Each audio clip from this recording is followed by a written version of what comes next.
Familiarity can breed contempt, but it can also be the recipe for utter domination, and that is exactly what I think we are about to see as Sean Payton goes to face his old team, the New Orleans Saints, in 3 days, and frankly, that could not come soon enough. There are some massive wholesale changes happening to this Denver Broncos offense. We're going to break that down and more in this video. If you're new to the channel, I'm a diehard Denver Broncos fan named Ben. Helps me out a ton if you still believe in the Broncos, if you would like and subscribe. So a quick dipstick check of Broncos Country after our game yesterday against the Chargers.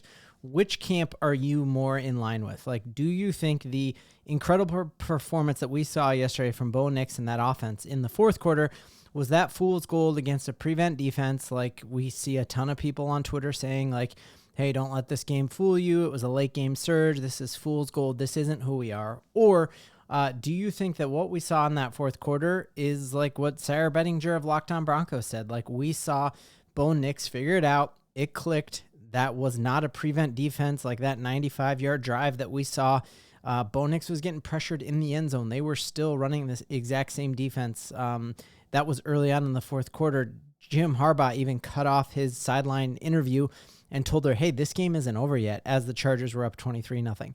I, of course, drinking as much Broncos Kool-Aid as can fit in my belly, believe to my core that that was who the Broncos truly are in that fourth quarter, and that we cannot undercount what losing Pat Surtain, the first play on defense, does to that entire game plan.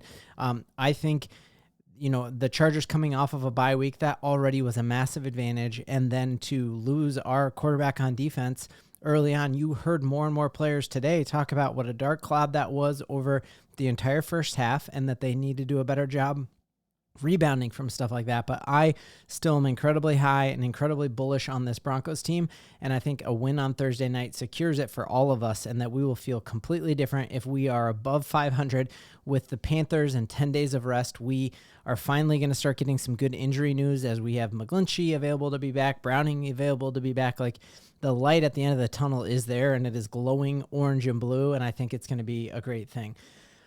So tons of stuff that we have just got to break down.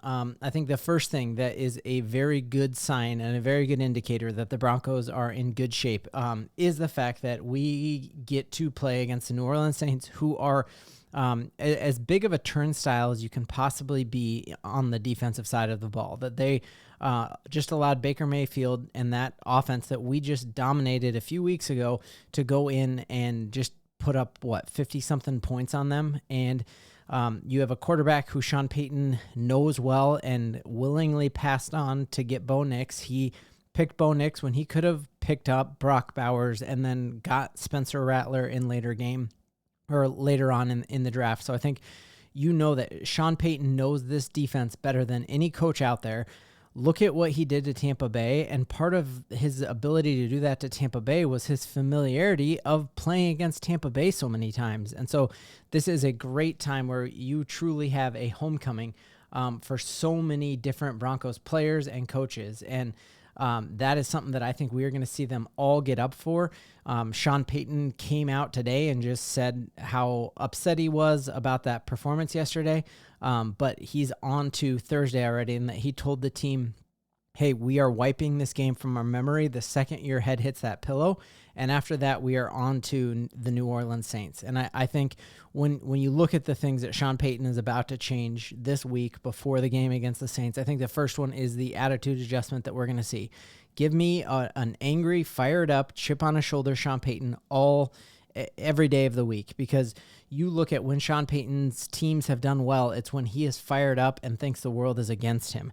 And I feel like 3 games in a row and winning those 2 road games that no one said we had a chance at, and then rolling over the Raiders, you saw complacency and like a jovial joking around. Like you just saw the Ferris Bueller clip that Bo Nix put out on Instagram, Sean Payton making jokes about that. And then, you know, even a couple days before the game was like, yeah, well, Bo Nix came and called me Dennis the Menace today in practice. And let's get that joking aside. Like, I know I was crazy hyped after that 3-game win streak, but y'all need to be focused on this. And I just will never forget last year when we started our 5-game win streak. We had just beat the Green Bay Packers that no one said we could beat, and we rattled 4 more off after that.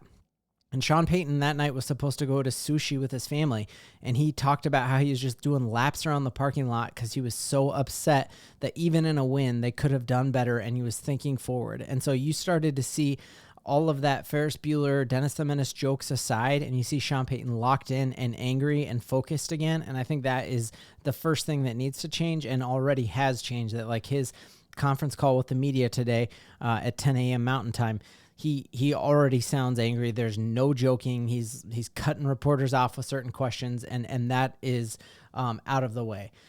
The next change that we start to see and heard him allude to in this press conference was that we're going to see more Audric Estime. It was clear that Javonte, he had shown some flashes in our win streak there, but he's not the Javonte of old. And we did see Audric Estime on only 2 carries yesterday, and that's just not acceptable. I know he was coming off of an IR with that ankle injury, but we need to see more of him. All the draft hype coming into it, the fact that the Broncos went all in to get him and didn't even talk about extending Javonte, even though he's on a contract here. Audric Estime is our future running back, and we need to figure that out this week. Sean Payton said we need to see more of him, and that's on me.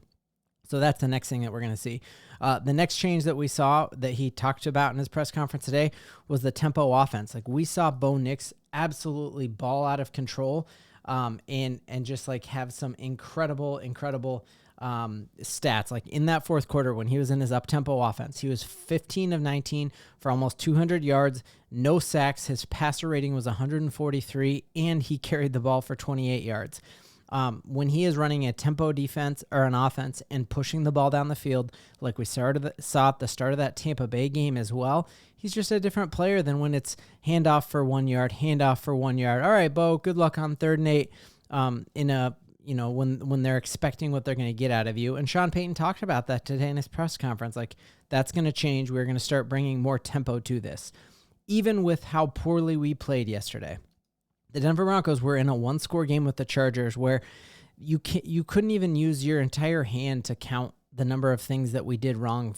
Javonte fumbling the ball once we got over midfield, the tipped ball interception that Bo Nix had, Garrett Bowles' false start on 3rd and 1 when we're at midfield, the 43-yard beautiful pass up the seam to Cortland Sutton, and Quinn Meinert's holds, and that's all called off. And if just 1 or 2 of those things goes the right way, we beat the Chargers yesterday, and I feel really confident saying that. I think the future for this Broncos team is very bright, and you just see Garrett Bowles come out and echo that today, that it's not just Bo Nix that we heard yesterday after the game say, hey, that's the kind of team that we have, that fourth quarter team. We're a bunch of dogs. You see Garrett Bowles come out and say that yesterday as well. Like, this is a team of young, hungry dogs, and there's no quitters on this team. And so Thursday night, you will see no quitters on this team. You see a fired up, locked in team who is incredibly familiar with what the Saints are doing. And I just think the future is incredibly bright for what we have cooking. And I still think we're going to take the league by storm. I still think we make the playoffs. And that's something we can all believe in. Made it, so you know it's true.